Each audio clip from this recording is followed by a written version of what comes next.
All right, good morning, guys. So, man, there's a lot going on this morning that, something's funny.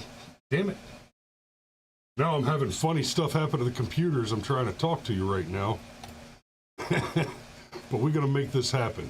Y'all stay tuned. Go ahead and hit the like, share, and subscribe stuff. And, let's do us a show.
Man, I'm sorry about that, guys. I just realized that the music wasn't on while the intro was running.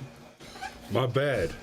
But good morning. Yeah, Pit Danny points out, by the way, Fish and Golf has first blood, but Pit Danny points out it's storming in Rockdale County, and sure enough, my yard and subsequently part of my basement, right behind me here, is a flooding. So I've been dealing with that a little bit this morning.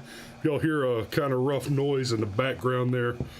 I apologize. That's the sump pump in the basement working overtime, and we're just gonna have to let it do its thing this morning.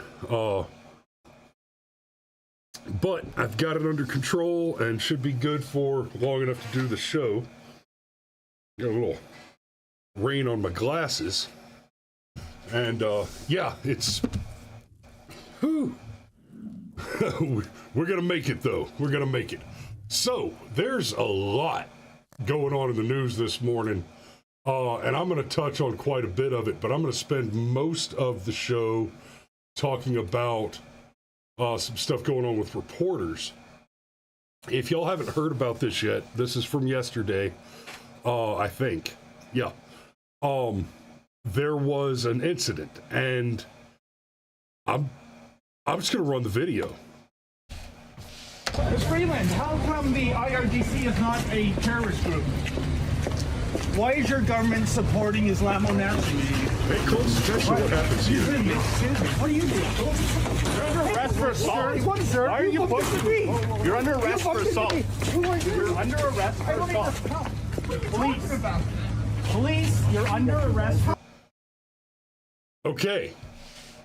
Y'all see what just happened there? This is insane. This is terrifying. Now, this is Canada, and I am not as familiar with Canadian law as I am with American law. Fair enough. So there's no, UCIT 18, fucking section 242, that comes into play here. But I imagine, I would like to imagine that Canada has something similar to Section 242, suppression of civil liberties under color of law. But in the U.S., right, if we were to look at this and look at the fact pattern here, this would be a clear and very serious violation. And it's not complicated. These police officers, assuming that this were to happen in America, under the law, it's very clear what happened here, right? And before I say any more, I'm going to watch that one more time. We're going to back it up to right there before they pass the pillar. Watch as they pass the pillar. What are you doing? Right there. Watch what happens. Supporting Islamo-Nazis. What? It's clear as day that this is a plainclothes police officer, not unlike the one that murdered Ashley Babbitt. So you got an officer here out of uniform, steps around and body checks this reporter and then immediately arrests him for assault. That, again, this happened in Canada yesterday, but it's painfully clear. Your government supporting Islamo-Nazis. Right there. See, the officer steps in. Why is your government supporting Islamo-Nazis? Turn that down a little bit. Body checks the reporter. You're under arrest for assault. Why are you pushing me? You're under arrest for assault. Let me tell you what you're witnessing right here. Right? Again, Canada, it's different than American law, but what you just witnessed here under American law is not only a violation of Section 242, violation of civil liberties under color of law. This is a kidnapping. Right? This is an unlawful detention. This is kidnapping. In the U.S., that's automatically a federal crime. There are only two crimes in the U.S. that are automatically elevated to the federal level, right? Without other mitigating circumstances, like certain types of murder, certain types of interstate commerce crimes, things like that. They become federal crimes when there are certain additional factors that exacerbate the level of the crime. But kidnapping and arson, those are the two. If it is kidnapping, it is a federal case. If it is arson, it is a federal case, automatically, no matter what the mitigating or exacerbating circumstances may be.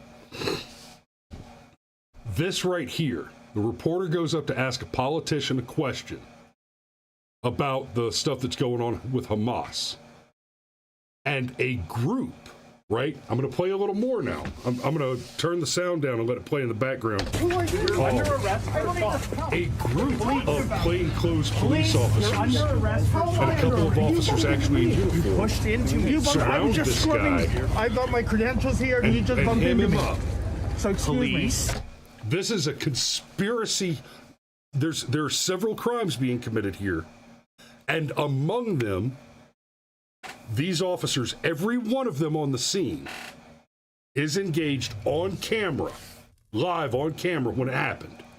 They're engaged in a conspiracy to commit assault and battery, kidnapping, false arrest, false imprisonment. And if we're in the U.S. again, Section 242, violation of civil liberties, a direct violation of the First Amendment right of the press, right? There is no reasonable explanation that these officers are not, to a man, in prison, in custody, awaiting arraignment right now. Now, okay, so why does this matter? This is happening in Canada. This isn't happening in America. This doesn't happen in America. This is Canada. And we all know that Canada is a little over the top with Trudeau, etc., right? So, it's happening there. If this were to happen in America, then surely there would be charges. There would be, the police would at least face complaints and reprimands, retraining, etc. Y'all remember middle of last year when America was reminded that trains exist? It was amazing, right? Train blew up and dumped a bunch of chemicals all over East Palestine. And all of a sudden people were reminded, oh yeah, trains are totally still a thing. We ship stuff all over the place on trains. We totally use trains. Well, there was a briefing given about the East Palestine train derailment, and this happened. This is America. This is not in Canada.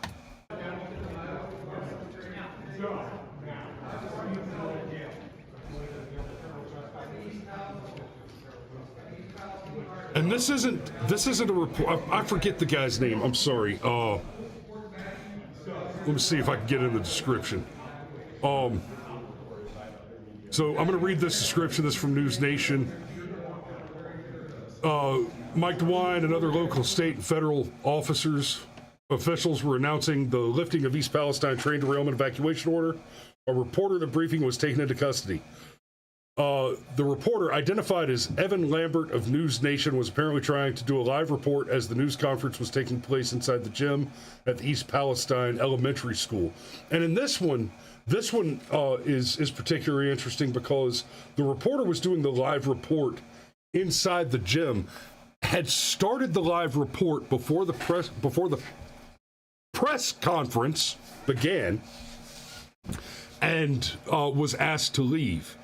So this is a public hearing in a public building open to the public. So the First Amendment, according to American law, even if I disagree personally with the way the law is written, the First Amendment, according to the law, is subject to what is referred to in the law as reasonable time, place, and manner restrictions. Now, I have some concerns about that, but because it's always a question of who determines what is a reasonable time, place, and manner restriction. Most of us can probably agree that in front of my house at 2:00 in the morning with a bullhorn, right? So 2:00 in the morning, time, front of my house, place, with a bullhorn, manner restrictions. Okay, a reasonable person might think that should be prevented. And I would agree. But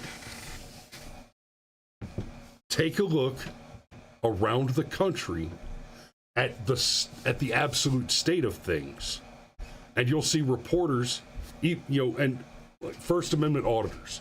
First Amendment auditors are technically, right?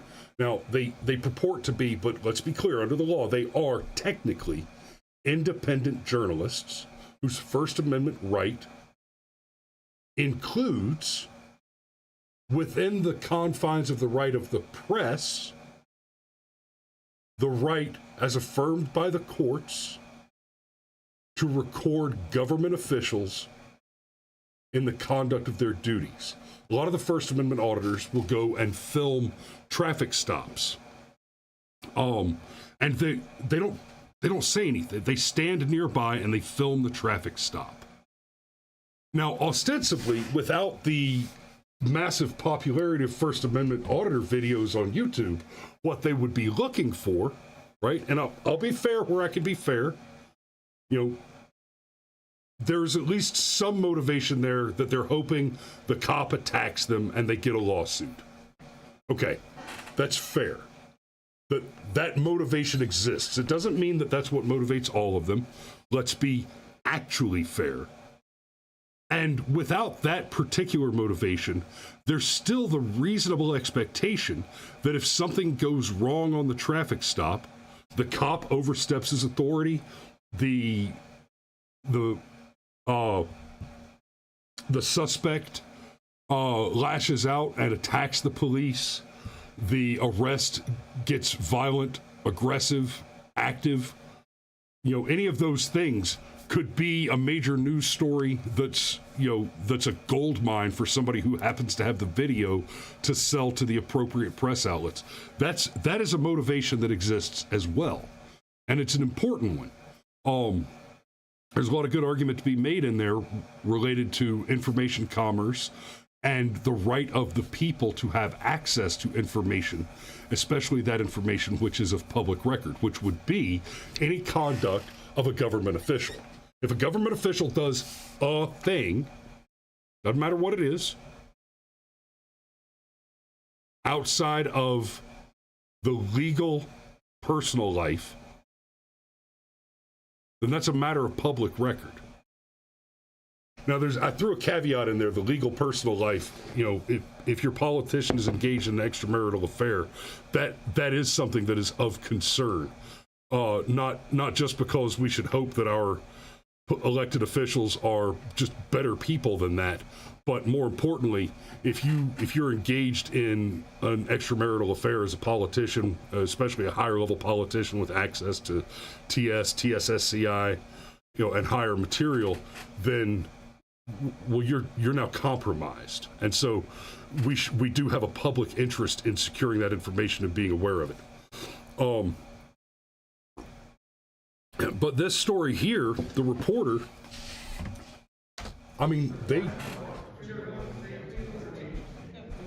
they've decided to remove it. Right? Now, this guy's a professional reporter, but let's be clear. The First Amendment protection on the freedom of the press, that's you. That's every single one of you that chooses to engage in the observation, recording, and reporting. This is bad. Oh my God. Especially you guys, this is bad. Government activity. Stop resisting. Stop this. Stop. Now, there's something that this case has in common with this other case. What is your name and your badge? What is your name and your badge? And that is, there will be no consequences for these officers.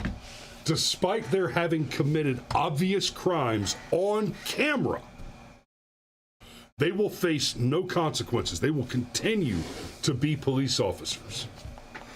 You will find it very difficult to find cases where officers act in this way, where there's a politician involved and the officers jump in and arrest the reporter.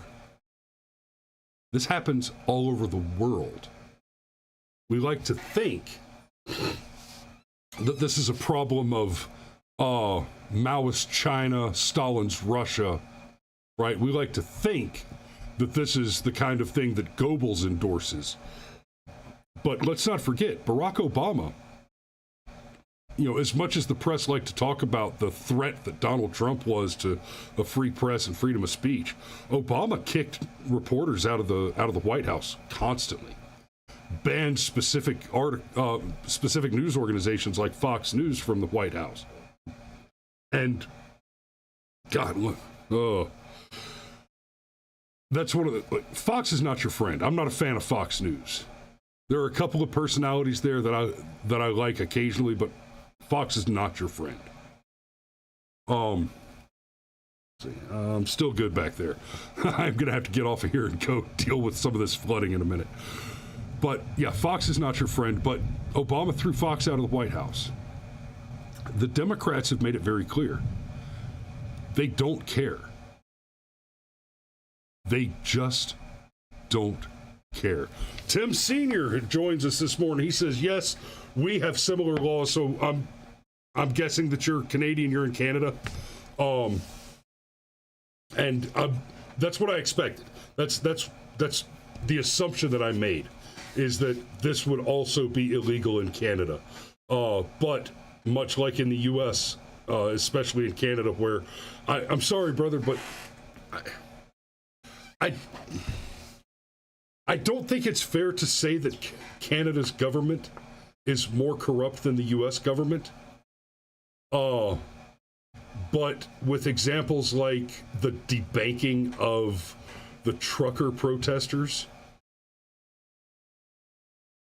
it might be fair to say that the corrupt Canadian government has become less concerned with the optics of employing the tactics of its naked corruption. I think I've said that in the correct order. So, guys, it's difficult, but I want you guys to be aware that we're seeing this thing happen in Canada right now. It has happened in the U.S. It will happen again, and this is a problem. This is a very serious problem. Unverified Bear says the entire Anglosphere is rotten, and I want so badly to disagree with that sentiment, Bear, but I just don't see it.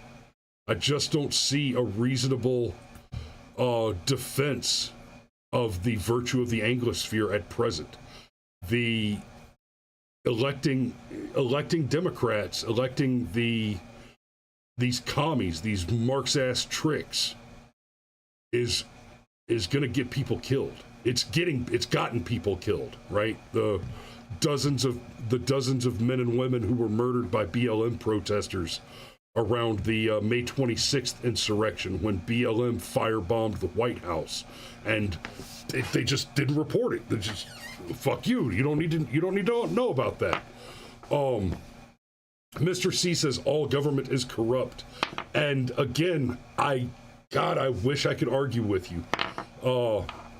I tweeted a reply to somebody this morning. Let me see if I can find that real quick. Kind of in that vein.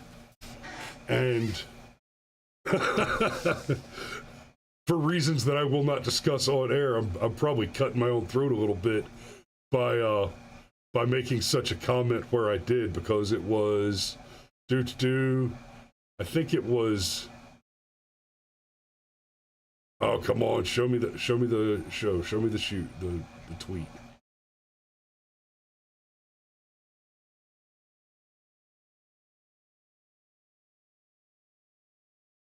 Damn. Okay, I don't see it right. I don't see it immediately, so I'm not gonna spend too much time going looking for it. But let me hit the next one real quick. This is a great example of why I wish I had the longer video.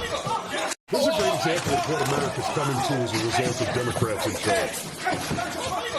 Right? This guy right here was one of those violent criminals out on bail, and this judge at this hearing finally said, look, no, it's time for something different. He needs to face some consequences. And as she began to read the sentence, I'll give him some credit. I'll give the guy some credit. That's an impressive error. I mean, he came over that desk like he meant it. And he put up a fight. The rest of the video shows he put up a fight. It's a solid 2.5 minutes of this guy fighting with the bailiff, and I think one of the judge's staffers, maybe. But he put up a hell of a fight. I'll give him that. But this was, he straight up, the judge said, yeah, no bail. We're not doing probation. You're going to jail. Ah! And whew, that's the absolute state of things. Now, there's one more thing that I want to touch on, and I'd like to give it a bit more coverage, but it's a developing story, and I don't know as much about it as I'd like to. And oh shit, where did I put it? Okay. It's trending in Georgia with Fani Willis. There is some news about Fani Willis. So, I'm pulling all this up on Twitter right now. Here, I'll just go ahead and let Jesse Waters tell you what's up. The Fulton County, Georgia District Attorney, Fani Willis, has been accused of appointing her lover as a special prosecutor in the case against Donald Trump. DA Fani Willis is responsible for taking Trump's mugshot, also allegedly financially benefited from hiring her lover, Nathan Wade, on that Trump case. This is according to a motion that was just filed by Wade, the co-defendant. Now, who is this romantic partner who Fani Willis hired? He was just a private attorney who's never even tried a felony case. Even the Times says he has, quote, limited experience trying high-profile cases. But get this, Fani's alleged lover has been paid nearly $1 million in legal fees already. Who authorized the payments? That would be Fani. Where'd she get the money? Oh, that's your money. Came from the taxpayers. They've allegedly gone on luxury vacations to Napa Valley, even taking Caribbean cruises. And Fani isn't even denying that she's hired a guy she's sleeping with to... See, and this is not well, it is legally distinct, but not surprisingly, not dissimilar to the situation with Jack Smith. So Fani Willis hired her boy toy, who doesn't have any experience in prosecuting cases like this, never prosecuted even a low-level felony conviction, let alone a gigantic, politically important case like this one. There's no reasonable doubt in the mind of any rational person that what Fani Willis is doing is engaging in naked corruption, naked election tampering. And I say that advisedly, right? Fani Willis's case hinges on the assertion that Trump knowingly and willfully lied about there being corruption and fraud in the 2020 election. Now, not only is it the case that the evidence of fraud, corruption, and mishandling of votes in Fulton County, Georgia, in particular, is an evidentially guaranteed conclusion.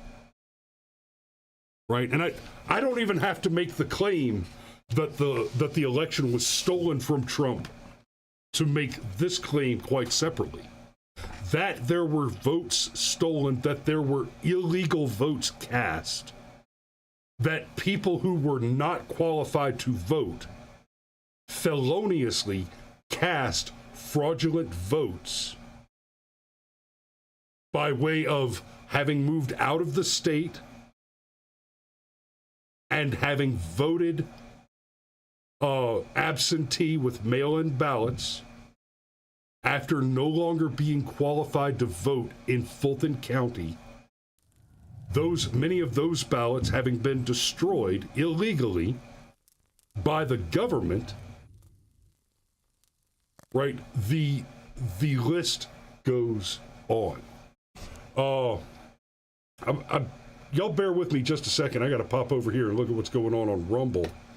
Because, okay, I was seeing something weird on Rumble. I was afraid I hadn't gotten it connected right, and a whole chunk of my audience just missed the show this morning. So, Fani's entire case hinges on the assertion that Trump knowingly and willfully lied.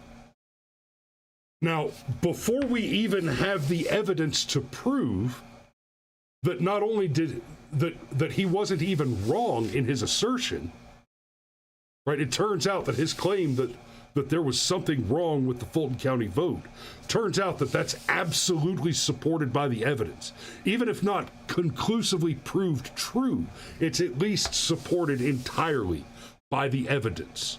And that evidence suggests that there were 300 times as many illegal votes cast as the very slim 11,000 and change margin by which Trump lost in Georgia.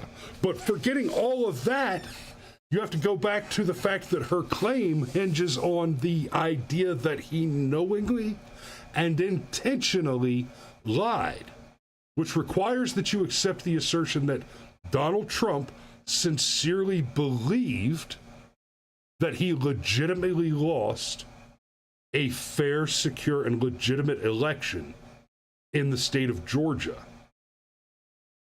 That claim by itself is ridiculous on the face of it. And so, I dare someone to prove that someone like a Donald Trump, or anyone for that matter, held a sincere belief, right? Forget for a moment whether or not you think Trump's the kind of person who would believe that he lost fairly, right? Because remember, we're all supposed to believe that Donald Trump is a psychopath, a sociopath, habitual, pathological liar, and that amid all of his faults, chiefest among them is his absolute narcissism, his obsession with himself, and his estimation of his own personal value. I defy you to find a person who can prove that someone who maintains a position sincerely believes the opposite of that position. Right? In order to make that proof, the best you can do is provide the reasonable doubt that they sincerely believe the thing they're asserting currently by proving that they have asserted the opposite previously. You see, the problem here is she has to prove intent, which is very, very difficult to prove without a person saying, my intent was X. Intent is an element of the crime. And now we see that, much like the Jack Smith case, where there are very serious and legitimate questions as to whether or not he even has the authority to engage in the prosecution, we're finding that even if the lover here legitimately has the authority, even though garnered by corrupt means, clearly, whether or not that authority was legitimately bestowed, given those corrupt means, is very much a question that needs to be answered. So it may be the case that you see all of the Donald Trump indictments disappear just based on the clear illegitimacy of their original foundations.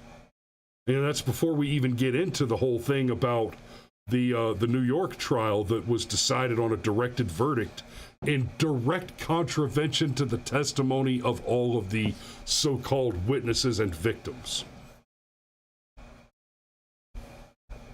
We're in a very dark and dangerous place here, guys. And I hate that the only option available within the current paradigm intelligently is to vote harder, because it is becoming increasingly difficult to believe that votes have value. So the vote of an individual has value, right? Our votes are starting to look more and more like our money. They just become less valuable, less powerful, the more the government chooses to print. So y'all be safe out there. We love you. Thanks for watching, and we will see you tomorrow.